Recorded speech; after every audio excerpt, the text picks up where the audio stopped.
welcome to Flock Talk. This is episode 23. We're going to be talking about some zombies. Ow, ow, ow! Because this is our Halloween spectacular. It should be a good time. So we're going to be talking about some zombie games. But first we got some hot topics to cover. Hot topics. Spooky. Speaking of spooky hot topics. Kathryn, you're supposed to be scared. It's supposed to be a scary Halloween episode. Kathryn wasn't scared of the spooky hot topics.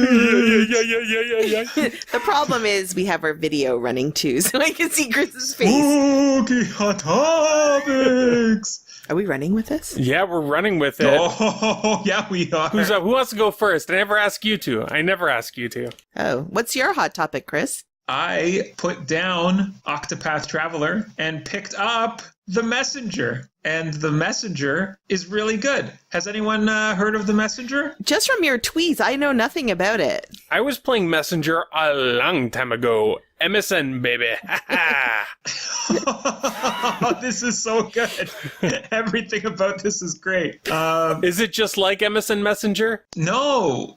So you're Ninja Gaiden, basically? It's a Ninja Gaiden. Oh, it's Ninja Gaiden. Ninja Gaiden? Ninja Gaiden? Gaiden? Yeah, Ninja Gaiden, I think. So it's Ninja Gaiden, and there's like 5 or 6 levels of Ninja Gaiden, and then you get to the end of the Ninja Gaiden part. And then what happens in Ninja Gaiden? And then Ninja Gaiden becomes a Metroidvania Ninja Gaiden.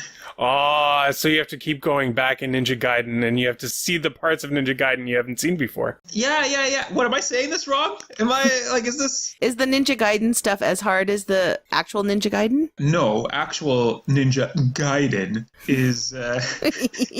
We always said Gaiden, I don't know. Maybe it is. Who knows? We could be wrong. No, I'm sure you guys are more correct than me. So the ninja parts are reminiscent at the beginning, and then you get more powers than you did in regular Ninja Gaiden, and then you slowly upgrade your powers to be able to do different things. Ooh, so it's like an RPG Ninja Gaiden? Yeah, it's Ninja Gaiden with you buy upgrades. There's a cool death thing that if you play it, you'll figure out. It's really interesting on the way up the mountain. You're going up a mountain. Oh, okay. And it's really cool on the way up the mountain through all the different levels. And then the Metroidvania really loses the steam of the first half of the game that kept you going. Wait, but is he a ninja? Yeah, he's a ninja. Oh, okay. And a messenger. He's a ninja messenger. Yeah, you're trying to get a scroll up a mountain. I definitely hire a ninja when I want to send a message by scroll. Or by sword. By scroll or by sword? By scroll or by sword? So you they get don't use swords. Ninjas? Ho. They use katanas. Oh, right. Katanas.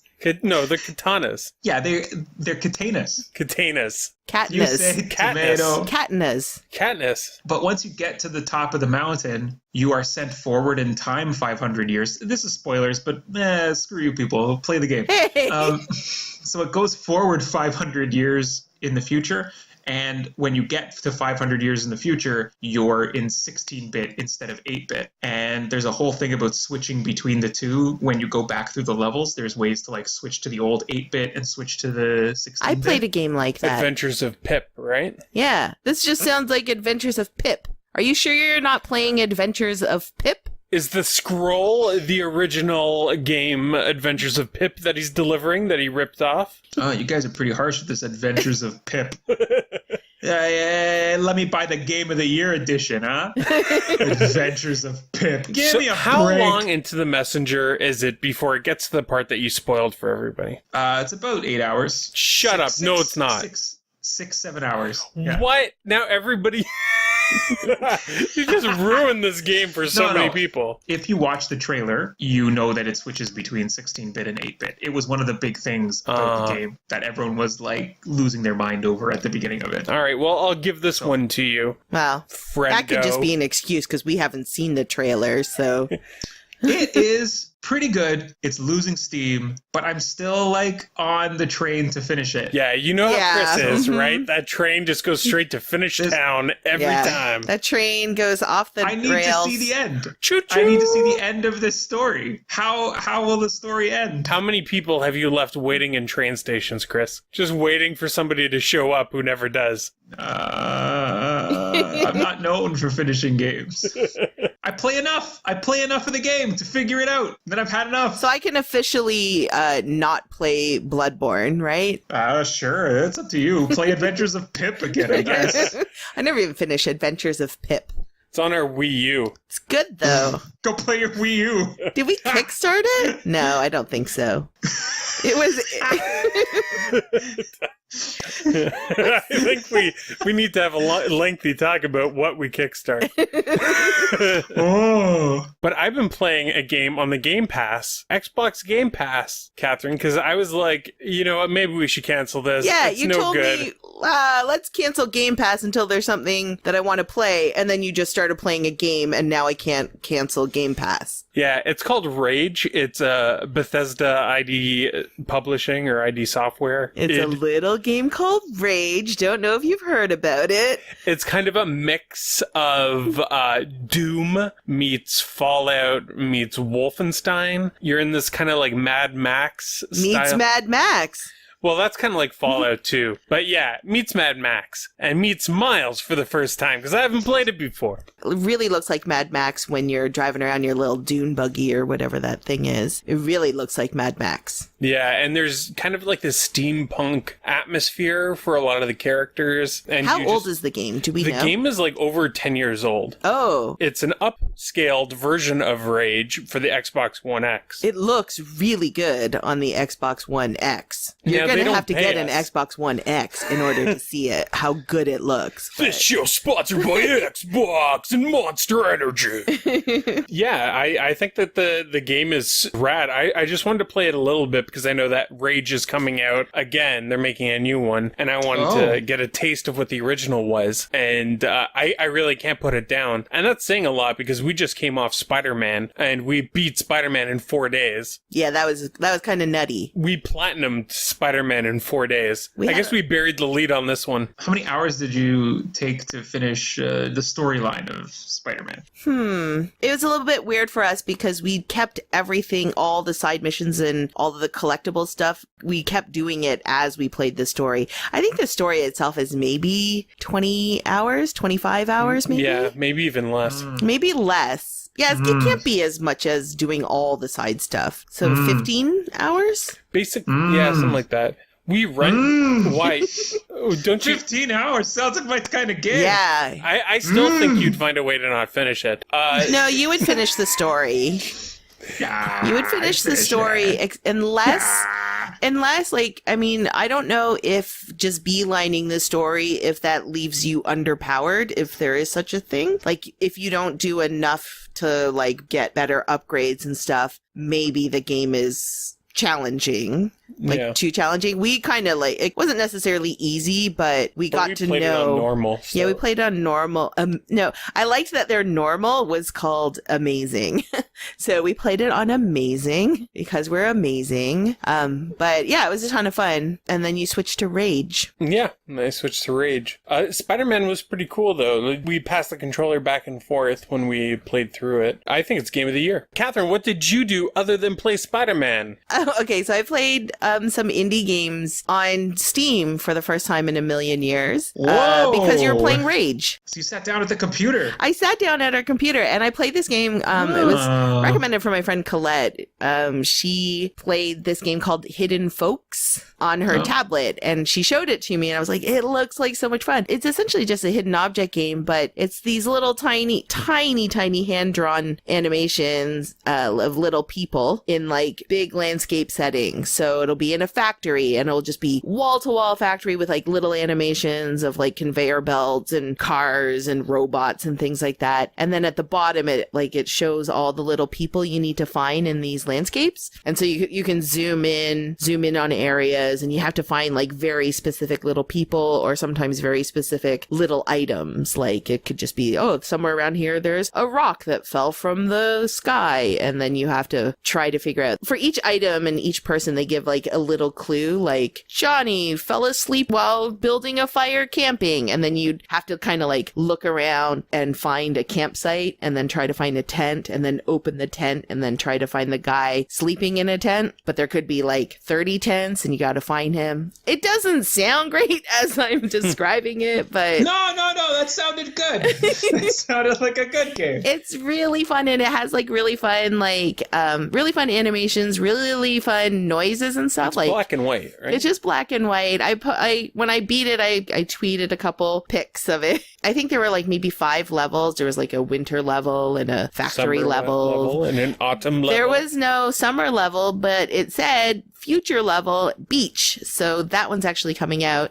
So I'm really looking forward. So I finished all the levels that existed. I finished 100%, found everything you needed to find. And it is good because if you get stuck on something, like you only need to find maybe 60% of the things in order to move on. So it's not like if you can't find the thing, you can't continue with the game. I like that. I like that. It's almost like Mario Odyssey, right? You only need so many moons. Yeah, it's exactly. Yeah, you don't get really frustrated and stuck. It is enough that you want to go back. I went back. It's enough for you. For me.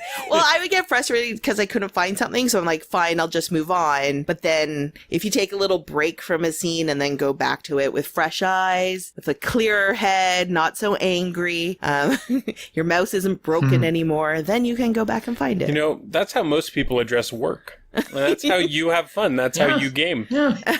But then I played this other little indie game called Cook Serve Delicious. I know that there's also Cook Serve Delicious 2. And it's just like, those little restaurant sims where you just serve customers. But there's a lot to it. I remember hearing Riley talk about it on Media Mavens. And I've had it in my library forever. And I like cooking games. I like those little restaurant, running your little restaurant games. But there's a lot to it. It gets like really hectic.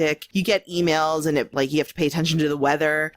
You try to get like a high buzz so that more people come to your restaurant, but then certain things are detractors and certain things are attractors, and you have to like mess around with your menu. You can get menu rot. So an item, if you serve it more than 2 days in a row, will like decrease your buzz. So you have to like change it up. Oh. And then you can upgrade your stuff. And then it's funny because like some things, like a salad creates a lot of garbage. Like if you serve salad, it creates a lot of waste. And so then you'll have to actually empty the garbage while you're serving all these people. And then sometimes the health inspector will come. So like if you don't get to the garbage fast enough, then you'll fail your health inspection. It's super layered. And I thought, this will be a like fun little relaxing game to play. And then it's like the most stressful game because you get 2 rush hours. You get a lunch rush and a dinner rush. I just get really stressed out, but I can't stop playing it. Like I'm working towards now making my restaurant a 2-star restaurant. I thought that the first level, I thought you start with 1 star, but you actually start with 0 stars. I just hit 1 star and I'm halfway towards a 2-star restaurant. You have a 1-star restaurant? Yeah, it's not a nice Michelin star. Because it's like a... That's what I said the first time. I was like, Michelin star? No, it's out of 5 stars and you start with 0 stars. A 1 star on Yelp? What, do you have rats in the place? Some pretty bad reviews. Food is inedible. The garbages need to be emptied. I think it's like a building that's like run down and stuff, and they're like, okay, you can open a restaurant here. So like the walls, like the paint is all chipped and falling apart. And so as you do better and get more stars, you're making a nicer and nicer restaurant. It sounds a little bit like how Ghostbusters started. But then also, you're working and you keep working on this restaurant and it looks beautiful and you can't wait to have people to come down, sit down at your restaurant. And then the only people that come in, Uber Eats and Just Eat and Foodora, and they're coming and picking up the food. Nobody even has a sit down. Nobody has a wine anymore. You know what I'm saying? Who goes to a 1-star restaurant and then when it becomes a 2-star restaurant, goes back? Hey, that 1.4 became a 2.2. Let me go try it out again. I'm making real improvements, Chris, and I appreciate that people are coming back and giving me a second chance. That's not how restaurants start. Restaurants don't start as holes and then slowly become nicer and nicer over time. Chris, if you started a restaurant tomorrow, it wouldn't be that great. You'd need to have some experience under your belt. That's true. I have no experience. That's how all restaurants start. Garbage. They don't know how to prevent the rats. Cockroach everywhere. And they get closed down. They got to open up another one. That's what the restaurant business is. You know what's really annoying, though? I bought the pop machine. You put a pop machine in your restaurant? Oh! Listen to the food I make. I make baked potatoes, pizza, hamburgers, salads, some kind of deep fried Mexican, kind of like a churro, That but poor not Mexican. No, like a Mexican dessert of some sort that you sprinkle sugar God. on or something. I don't know what it was. I don't know what Churro? it is. Yeah. It's like a churro, but that's not what it's called. It's like a soprasilla or something. Someone might know what it is. I Is your restaurant across the street from a school? Maybe.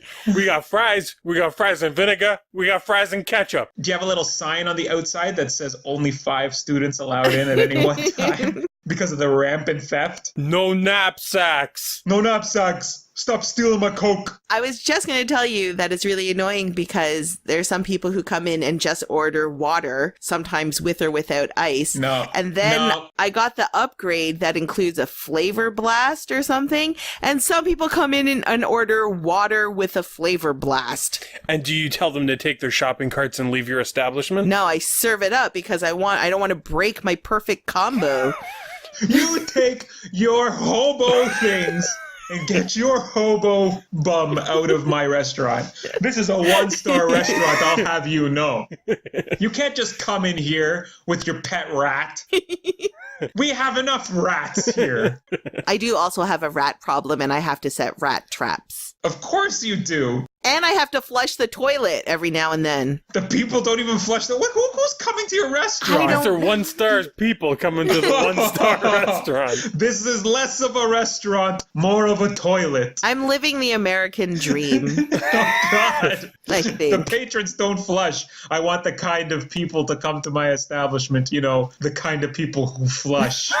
I'm working towards that, Chris. You know, you gotta reach for the moon and maybe you'll catch a few stars, huh? Oh, maybe you'll catch a flushed toilet bowl.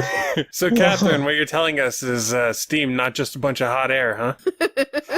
It actually sounds like a pretty interesting game. The mechanics are a little bit interesting. So at first I was just using the mouse because the orders are at the top. Like someone comes in, orders a baked potato, so you click it. And then when it's ready, the toppings become available and the menu comes up on the side and you can click them. But then I realized everything is key bound. And so that's actually the fastest way to do it. That's what gets really stressful because you're like baked potato 1 and then you have to like, this person wants sour cream S and chives H and butter Y. And you have to like remember the keys to like poke Never them. mind why. Give me the butter. I don't know why butter is key bound to the letter Y, and it's very And not B. confusing. I upgraded my fries, and now your options are salt or sea salt. That's the upgrade. Yeah, I've been there.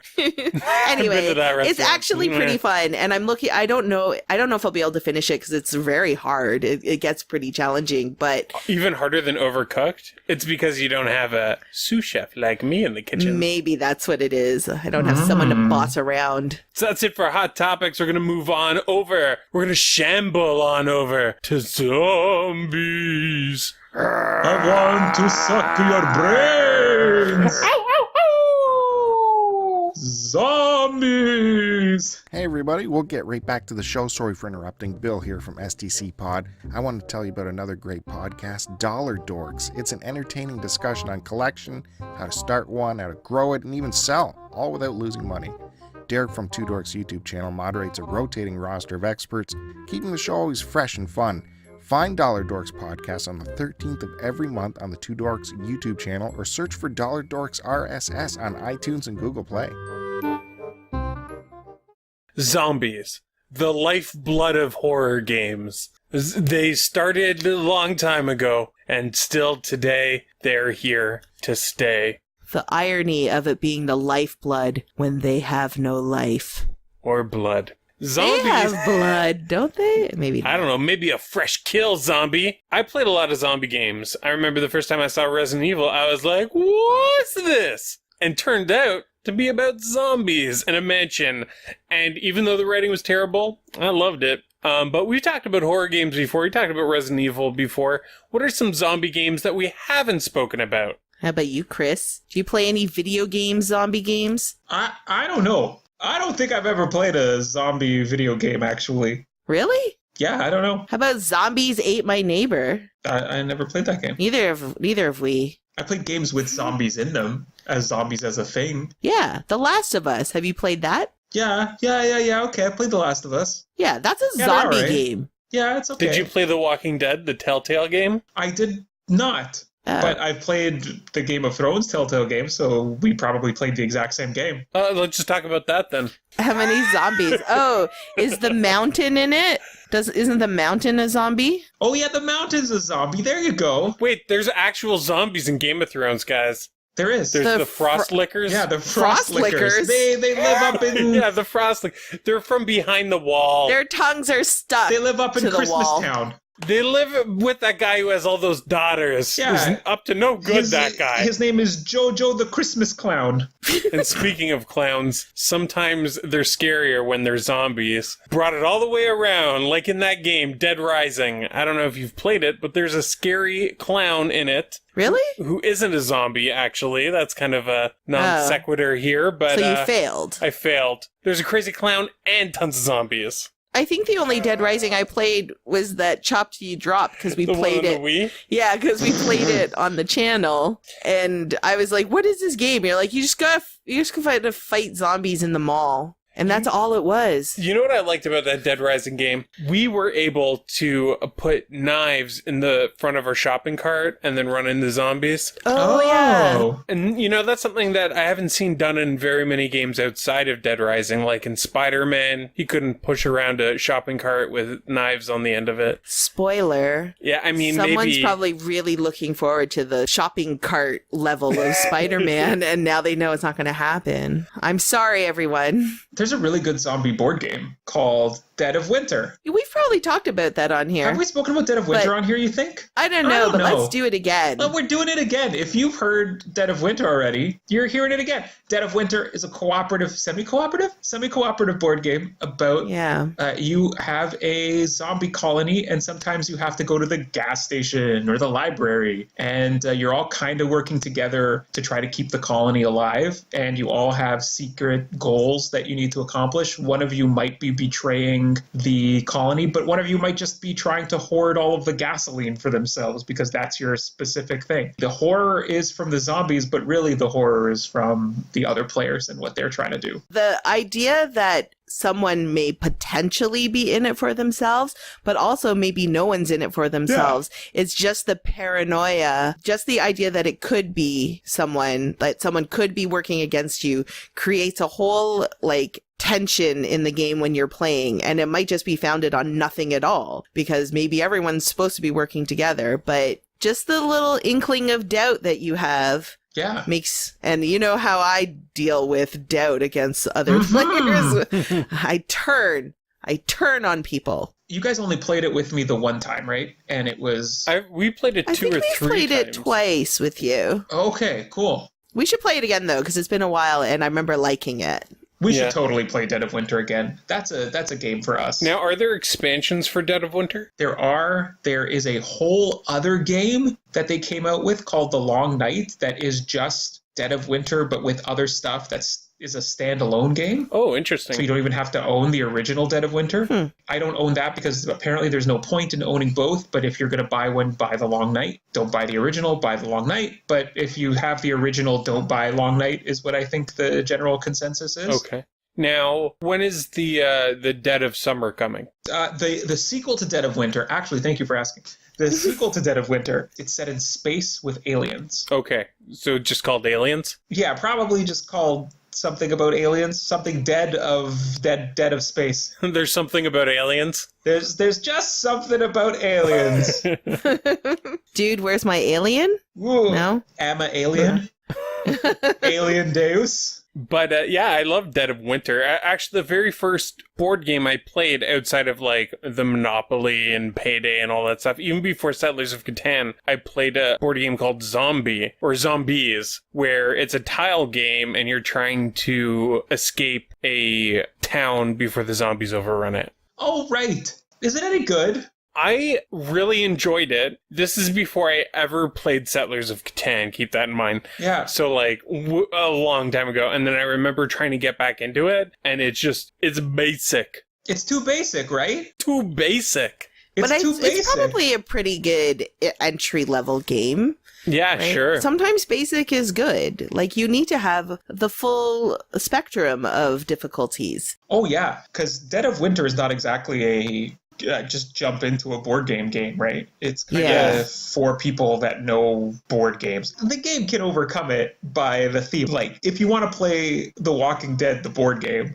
and you're into it, you'll get over the rules. But if you're not into it, this is going to be one of those games where everyone's groaning around the table when you're 25 minutes into a rules explanation. Yeah, that's like, I think you get 5 minutes to explain the rules and people started playing before you already start to lose people. So the Dead of Winter, though, the board itself is nice. And it's got the little standees of zombies. So there's something like a little compelling about it. Like, even if it's a little complicated, you kind of want to play it anyway because it looks cool. And it is one where it sounds complicated if you try to explain it, but it becomes very, very simple. Right. There's a way to get people playing 10 minutes into it without needing to explain absolutely everything about the game to them. If you're one of those people that's really intimidated by like bigger board games or longer board games, most of these games, once you see 2 or 3 turns, you get the hang of it immediately. Oh, yeah. Like once you see the turns play out, then you go, okay, I get how this is supposed to work. Yeah, and Dead of Winter also, like you said, is semi-co-op, so you're not just thrown in, like, all right, figure it out. Like, you're still talking to everyone else going, like, should I go here? Is this the good thing? Should I go get gas?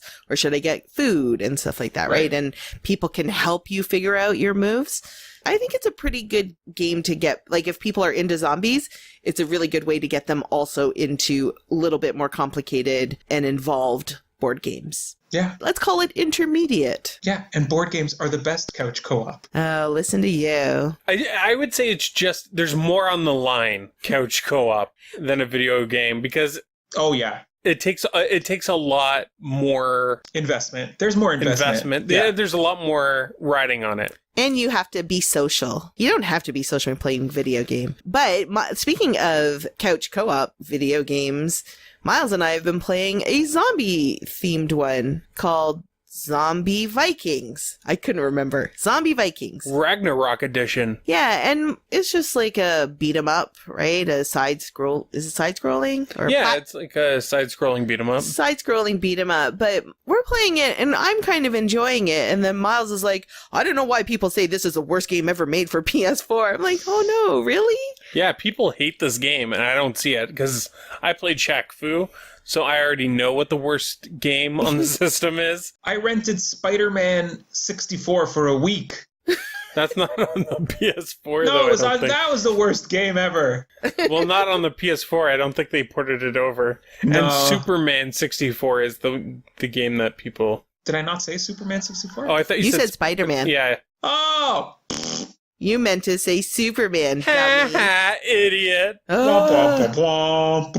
We have an opening for a new host on Flock Talk. Send us your resumes. Oh, you can have and a sound clip. A sound clip of you singing odds and ends. but you have to hit the same notes every time. You got to be perfect, like Mozart. Well, Zombie Vikings has been amazing. Yeah, it's been good. I don't know if it's amazing, but I don't understand why people don't like it. No, it's not it's clearly not Game of the Year. But so we have the Ragnarok edition, so it's got a few extra DLC characters or whatever. But it has 4 main characters, and they're all zombies, and you're chasing after Loki. Who has Odin's eye. It's kind of funny. The animations, the cutscenes are funny. Maybe our expectations were low. I didn't even know them, and Myles is just it's co-op, so just join in. So I did, and I've been enjoying it. I think we're 3/4 of the way through. I think we finished 3 of the 4 stories. So we're going to finish it. It's going to be our Z title for the CCABC. And if you don't know what the CCABCs are, it's the Cartridge Club Alphabet Backlog Challenge, where we try to finish one video game that starts with each letter of the alphabet. That's on your backlog. It's a game that you haven't played before. And Zombie Vikings has been sitting on our shelf for over a year, so... We've had it for that long? I thought it was brand new. I didn't... Mm-hmm. But I've been enjoying it. Another zombie game that I like is Plants vs. Zombies. I've only ever played it on PC, and just the first one. The very simple, put your little pea shooter there. A zombie with a pylon on its head comes down. You gotta knock the pylon off. Yeah, you put a little walnut in front of it and distract it so it eats the walnut. And it's very simple, but I like it. I've never played the actual action one, like the 3D action. Oh, yeah, there's like a shooter. Garden FPS Warfare, game. is that what it's called? Yeah, I've never played that one. We have it, and I'm curious about it. I don't know if it's any good, though. Just not curious enough to actually put it in the system. To even play it for 5 minutes. I'm pretty curious about it, but If it becomes like a PlayStation Plus game and it's just on the PlayStation, it's on the shelf. I gotta like open it. Is it even open? It's probably Not sealed. It's probably still sealed. Oh boy. I'll try it someday. Just regular Plants vs. Zombie though. Just like the zombies that come in waves and they're in little lanes and you gotta like earn enough sunshine to buy more plants, and then you unlock different types of plants that like the one that freezes them in the spot, and there's one that shoots fireballs, and then yeah, it's so simple, but I love it. It's so much fun. Whatever. That's my favorite zombie game. Besides Last of Us. When we were in Chicago for CartridgeCon, where we did our live episode about controversial games. Controversial gaming opinions Yes. that weren't actually controversial, but that's okay. They were pretty controversial. Well, some of them were, and then some of them were controversially positive things about games. Oh, yeah. I think people were expecting like negative, like controversial negative. All right, yeah. But we're positive people. Anyway, we've interrupted Miles. But Yeah, we but went they to a were couple pretty arcades. controversial. Ninja Gaiden. Gaiden. Ninja Gaiden. Oh, boy. Reel it in, guys. Come on. So, We went to Chicago. We went to Chicago, and Yeah. there was a couple arcades there, and one of the arcades that Kathryn and I got a chance to play was the Oh. Walking Dead kind of House of the Dead style shooter, where you're in a booth. You know, like the FPS, the light gun games at the arcade, except they built a booth around the light gun, so other people can't. I forgot we played that game, and I thought you were going to talk about that ninja baseball game because I thought we were talking about ninjas. I got confused. Ninjas for November, Kathryn. Okay, Ninja November. Flock Talk November Ninjas. You know what? I think we should do it, actually. I got a couple ninja games I want to review. Yeah, the Walking Dead arcade, now I remember, because we were in the prison, right? Yeah, we were in the prison, and then you have to, like, escape the You have prison. to shoot your way out of it and Yeah. stuff, and like, yeah, it's good. I like light gun arcade games, like, Yeah. when it's on free play. Exactly, right? And they're actually pretty short, these light gun games, so if you do have them on free play, you can actually beat them. Did we beat it? Oh, no. It wasn't on free play. It was, and those games are always like $1. Yeah, always. It wasn't on free play? Always. It's completely unreasonable. Oh, not at Galloping Ghosts, at No. the other place. Oh, it's all coming back to me now. Chicago was like so long ago. It was like 2 months. Also, there's a Walking Dead pinball table too. Oh, Yeah, if you like pinball, there's I a do. Walking Dead one. I do. I love pinball. It's like any other pinball game though, but just with zombies on it. Oh, yeah. It's good though. Sounds like fun. What other zombie games are there? We're really scraping the bottom of the barrel. I'm just kidding. Oh, but you were talking about the Telltale Walking Dead, and then this week they just shut down operations. They shut it down. I can't So, like- believe it. Those poor people that work at Telltale, because they weren't given compensation, and Some people had only been working there a week. just awful. Like, I personally, as much as I love the Telltale games, I wouldn't want to support a company knowing that Yeah. that's how they treat their employees. That doesn't mean I'm not going to play the ones that we already own. I'm just, That would be like setting your Nikes on fire. yeah, I'm not going to set my Nikes on fire. and But then go buy more Nikes the next week when you forget about it. Yeah, right? Like, But I know, like, I think I saw Pam write in the forums, because this is a topic that they were talking about on Polykill, and Pam had said that other companies might be buying up the IPs, so, like, maybe they're not completely gone forever. But, I mean, there's already people who are kind of screwed out of, like, the seasons past from whatever, like, this new season of Walking Dead, right? Like, it's not finished. Is it going to be finished? Who knows? knows? Nobody cares. Well, like, they don't care. I never felt like in any of those games that any of my decisions mattered. And that's why I stopped playing them after like 3 episodes in to each one of that I ever tried. Just lose yourself to the momentum of the story. Yeah, so I think that you're going into this with the wrong frame of mind. Like, you're going into this thinking that you're going to be able to choose the outcome of an adventure. And instead, you're just choosing which cutscenes to watch before it gets to the end. Right? Yeah, sure. So I think it's more of really just a show that you're watching and not so much a game. I think, And though... I think it's better than the actual Walking Dead show. The only one that I've played is the Guardians of the Galaxy one, and I feel like maybe there's a way where not everyone makes it to the end. Like, I think you can lose some people, like... Not necessarily they might die, or they might leave your party or something, like leave your group. And those are definitely a result of the actions you choose and sometimes what you say even. So there, at least that one I felt like there was some consequence to my actions, but then also there were some choices where it was like 100% of the people did the same thing as you, which seems a little odd for something where there was definitely a choice, but maybe there wasn't. I don't know. That was odd. I think that whatever system was reading those stats was broken. No. That's what I think, because I don't think that's why they went under. There could ever be 2 choices where 100%. Because I played the third Walking Dead game just making all the wrong decisions. The whole game. Like, after about an episode into it, I was just like, okay, I see what this game's trying to do. And I just went, like, off the rails. I tried to do everything wrong. And things still worked out for me at the end. I can't make the morally wrong decision. I have a really hard time with that. You're actually the most honest person that I've ever met, which is kind of unfortunate because we can't pull off any dastardly deeds together. Dirty deeds! Done dirt cheap!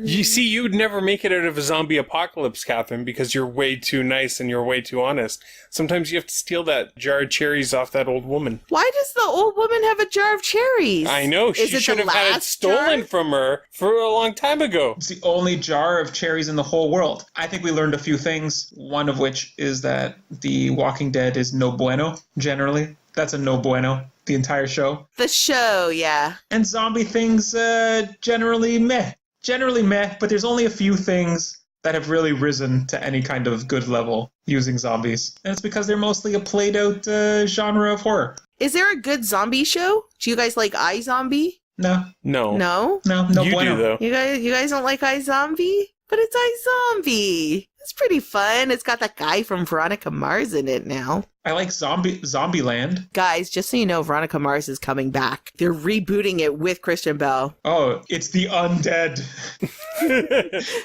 It's the resurrection of Veronica. That's more of a zombie audience. Hey, just kidding. So, only a few things that are good. The Dead of Winter and Resident Evil games that we've already spoken about that we didn't speak about on this podcast. And anything else you guys would recommend? Zombie Vikings we like. Another thing, just to run it back to Zombie Vikings real quick, that you can do is when you're playing, you get to certain areas in the map where all of the zombies join together and make one giant zombie, and you're all controlling this blob of zombies together. Oh, and Inside was really good. Yeah, and also Inside. Yeah. In the same vein, Inside. What a horrible episode. Oh, what about Days Gone? That's one that's coming out. Sure is. I think. You know, it looked kind of interesting to me, but you know all of those clips are so set up to make it look like there's way more action than there actually is in the game. Yeah. So, I don't know. I fell for it. Well, like, I mean, that's what they do. Like, take Spider-Man, for example. Forget it. Sometimes I don't even care. puddles, sometimes not so puddle. Sometimes puddle. Sometimes not so puddle. Oh. People care too much about puddles. People are really, the only thing the internet has revealed is people are dumb. People are real dumb. People are, people give them enough time and enough energy and they will become morons. They will care about the stupidest things on earth. And yeah, that's the internet. How about zombie books? Are there any zombie books or comics? Prejudice and Zombie? Oh, I've never read that. The Walking Dead was pretty good. Oh, yeah, I read The Walking Dead. Yeah, The Walking Dead Up comic. until I stopped reading it, which was after the prison part. Just after the prison part is where I stopped reading it. Oh, okay. Frankenstein, is he a zombie? Yeah, he's a zombie. Is he? Maybe Frankenstein's monster. There's some Halloween trivia for everybody. By the way, if you didn't know, Yeah. Dracula was his master's name. Dracula. I'm talking about Igor, of course. Igor. Igor. So I guess that's it for zombies. The best topic of all time. Wow, we really headshotted this episode. I just think that maybe we've not collectively played that many zombie games. Nah, it's all garbage. Zombie game Stop. you're most looking forward to coming out. Yeah, go, Kathryn. Last of Us 2. If there are zombies in it, it's not clear whether or not there are zombies. It might be after the zombies are done. Oh, it might just be like a life after the zombie apocalypse simulator. Yeah. Where Like, I don't know. he's just sitting there with his PTSD and trying to tell everyone how great craft singles used to be. And all the new people being like, nah, this fungus stuff is really good. It's really tasty. To be fair, though, craft singles used to be better than they are now. That's Do you true. want me to tell you a really horrifying, because it's on topic, craft singles don't need to be refrigerated. They put them in the refrigerator in the refrigerated section, because people wouldn't buy them if they were just sitting on a shelf somewhere. Because when they're just sitting on the shelf, they can't stop moaning. They're like, Brains. Isn't that Put a 'em in the scary fridge. craft single piece of trivia, though? Yellow. Brains. Oh, we should, for our American listeners, that's American cheddar. Oh yeah, Right? that's what you guys consider cheese. That's fun. yeah, we don't call it cheese here. No, we call We it. call it the devil's lettuce, baby. Yeah, because they call it a GAC, I think, and that's a grilled American cheddar. Oh yeah. I might cut that part out. I don't want to be insulting. I'd keep it. That's I don't- gold. Oh, yeah? All right, so you survived the zombie apocalypse. That was our main topic. But we got some odds and ends to cover. Odds and ends. Chris is a little sleepy after that main topic. Oh, I ate all that American cheddar. You just said that so we wouldn't be able to cut it out. I love it. I watched all of season 2 of American Vandal. Was it good? You know what? It's not for everybody. It's got a It lot is- of poop. It is a really dry mockumentary. It's like the driest mockumentary where some episodes you're like, I don't think there was a joke in this episode, but it's still so good and just totally up my alley. This season takes place after the original season, and the filmmakers become really famous for making a documentary about who did the dicks in American Vandal season 1. And a girl named Chloe contacts the filmmakers and asks them to cover an event that happened in her school where somebody put laxatives in the lemonade, and it caused the entire student body to What did they call that day? brown out. The The brownout.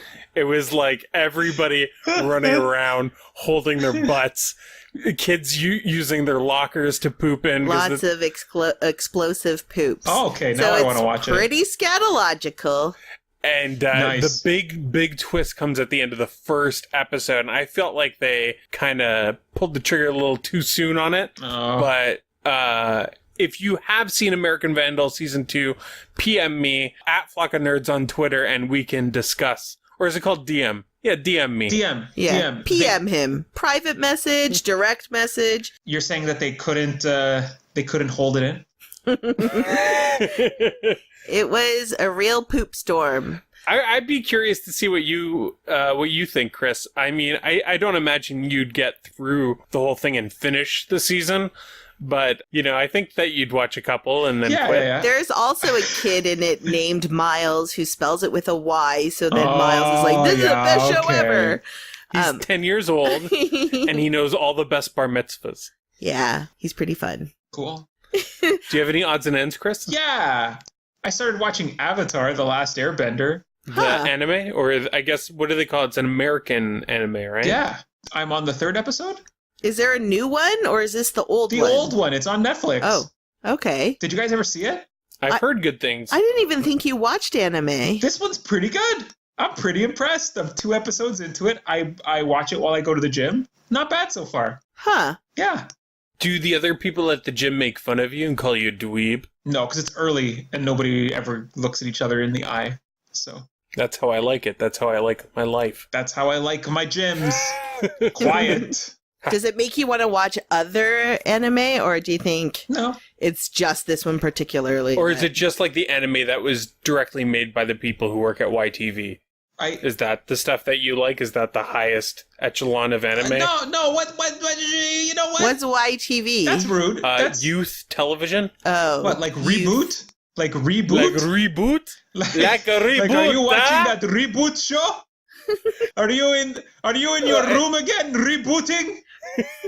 Avatar: The Last Airbender was made by Tarzan Dan in the 90s on YTV. No, what? No, it was made by Nickelodeon. Nickelodeon. Tarzan Dan left YTV to work for Nickelodeon to make Airbenders. Is this true? It has nothing to do with Tarzan Dan, but the rest is true. What are you talking about? It's an American anime, so it wasn't made in Oh. Japan. Yeah, you also asked if I watched other anime. I had also seen One Punch Man.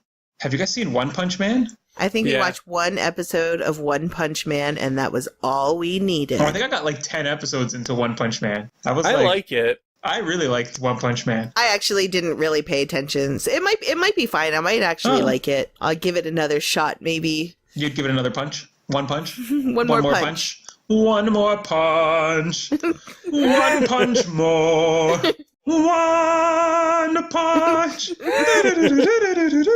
Oh my god, you should write the One Punch Man musical. Les Miserables Punch. One more punch until the storm. Have you watched Mr. Robot? I just watched the first season of Mr. Robot.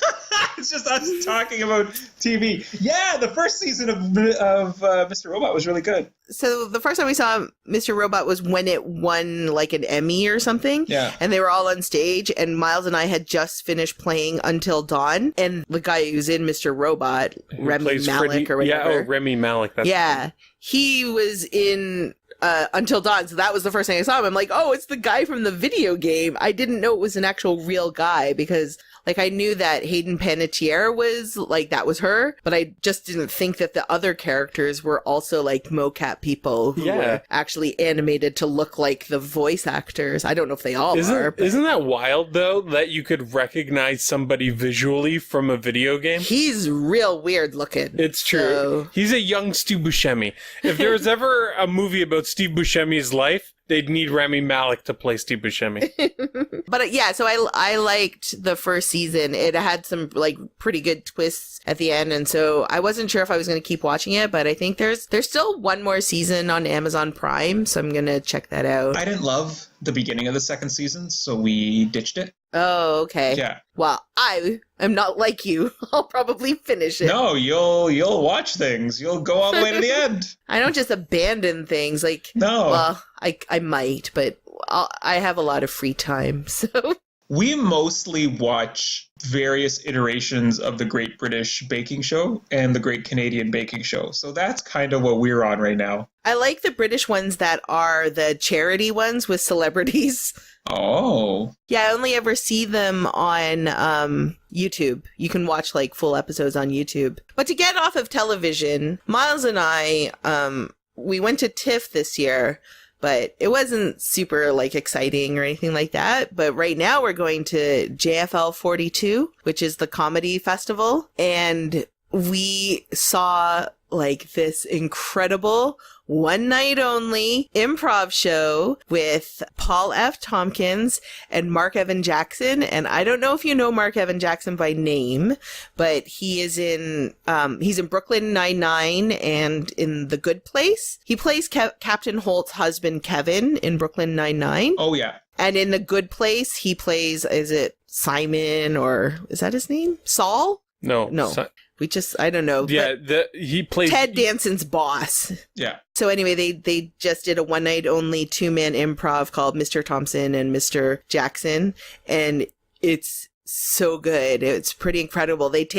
All they do is at the beginning of the show, they ask for a one-word suggestion of something that makes them happy. And at our show, someone yelled out honesty. And so they made a kind of a real long form, like it was a bunch of little skits based around the concept of honesty, but they found a way to like kind of bridge all of these little skits together into like one really long form story, and it was incredible. And I don't know how often they do it, but if you ever get a chance to see it, if they come, maybe they go to Chicago, because I'm pretty sure they're like Chicago people, so maybe they'll do this show in Chicago or New York or LA. So if you're ever around those places and you see them playing, you should definitely go see it. They are so much fun.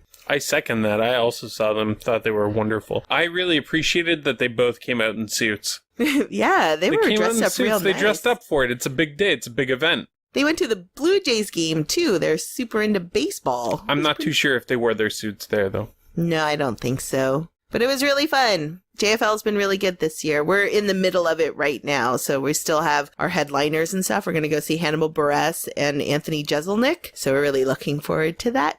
What else have you been up to, Chris? Anything else? No, not really. What are you doing for Halloween this year, Chris? Halloween, well, we bought a house, so we are going to dress up the house in Halloween things. You're going to have little trick-or-treaters. Are you going to dress up to hand out candy?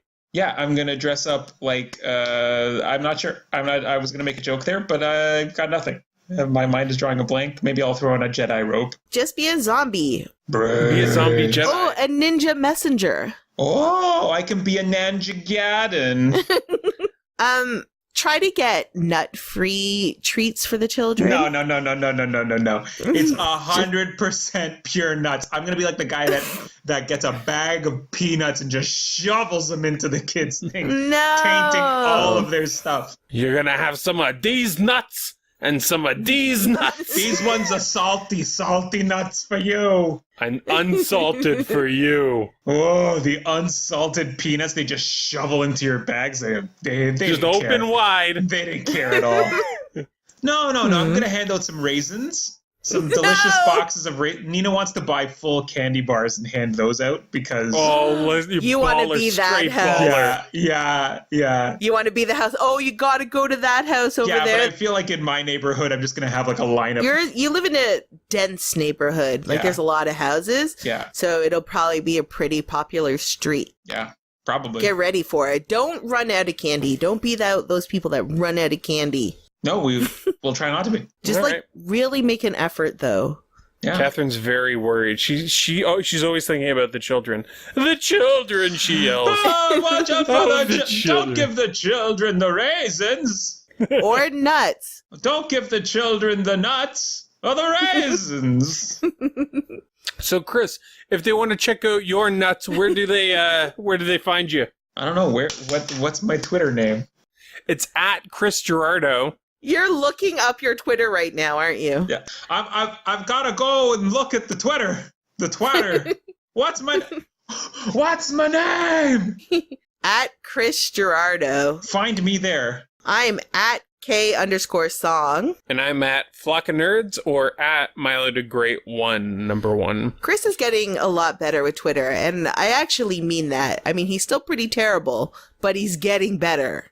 I'm posting things. Yeah, you posted like 3 things this week. I know. That's pretty good. I'm proud of you, Chris. And if you want to check out some other podcasts and videos and articles, head on over to thecartridgeclub.org. That's a community of amazing individuals that love video games. Yeah, and there's a forum, and you'll be able to find us. We'll post this episode onto the forums, and you can tell us what your favorite zombie anything is. What's your favorite zombie candy? Or if you want to hear us do a November Ninja episode, because we could do it. Ninja November. Ninja November. We'll start Ninja hashtag- November. I bet Ninja November is almost as good as Zombie October. Let's hope it's better. Let's Come on, hope. jeez. I feel this is a good episode. We got to give the people something. Time to bury this one, I think. It's long overdue. So for Chris and Kathryn, I'm Myles. Thank you all for listening, and have a happy Halloween!